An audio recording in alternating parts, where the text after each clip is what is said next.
In ongoing peace negotiations to end the war in Ukraine, the United States is proposing a plan involving the frontline Donbass region. Speaking to reporters in Kyiv, Zelensky revealed that Washington wants Ukraine to withdraw its troops from parts of the eastern Donetsk region and designate that territory as a special economic zone, also described as a free economic zone, adding that Russia is referring to it as a demilitarized zone. But who would police the free economic zone still remains a question. Strategically, it is important for Russia because, one, it could mean expanding Russia's territory westward and taking Ukraine's territory by taking Donbass, using again this narrative of these ethnic Russians or the Russian speakers to sort of justify the invasion, which has been what we've seen for the last at least 3.5 years. In addition to this, though, beyond Donbass, Kherson, Mykolaiv, and Zaporizhzhia become very important for Russia strategically because it gives them greater access to the Black Sea. As you move westwards in that way, and then even into Odessa, that would essentially cut off Ukraine's access to the Black Sea. So Crimea has already been occupied and annexed for the last several years, as we know.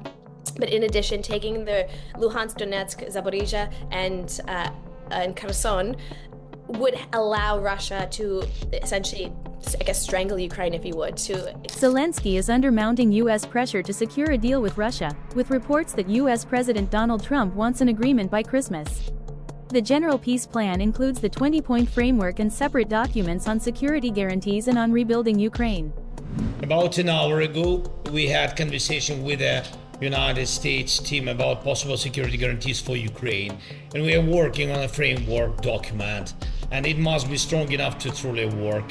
We believe this document should be approved by the United States Congress. This would mean real, solid, legally binding security guarantees for our country, and they must actually be implemented. Of course, working model of security guarantees is impossible, and we underlined it, impossible without Europe and all members of our coalition of the willing, from Canada to Japan, Australia and New Zealand. Thank you all. Everyone's contribution matters, and I believe most of you already know what is needed and how this can work. And now we need to coordinate everything so that the Americans are fully on board in every process. Yesterday we also talked with American team about an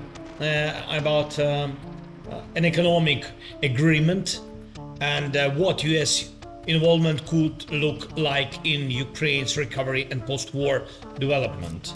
Zelensky pushed back against the idea of a unilateral withdrawal of troops from the Donetsk, where Ukraine controls 1/5 of the territory. However, U.S. President Donald Trump said the United States will send a representative to participate in talks in Europe on Ukraine this weekend if there's a good chance of making progress on a ceasefire deal. The security agreement, basically, that they call it, the security agreement. Yeah, we would help. We would help with security because it's, I think, a necessary factor in getting it done. I thought that we were very close with Russia to having a deal.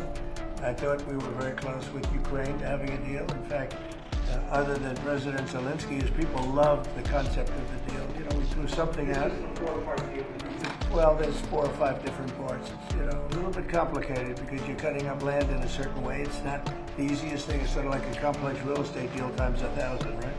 But it's a deal that would have stopped the killing of thousands of lives every month. Thousands and thousands of lives, mostly soldiers, but as you know, there's some bombs being dropped.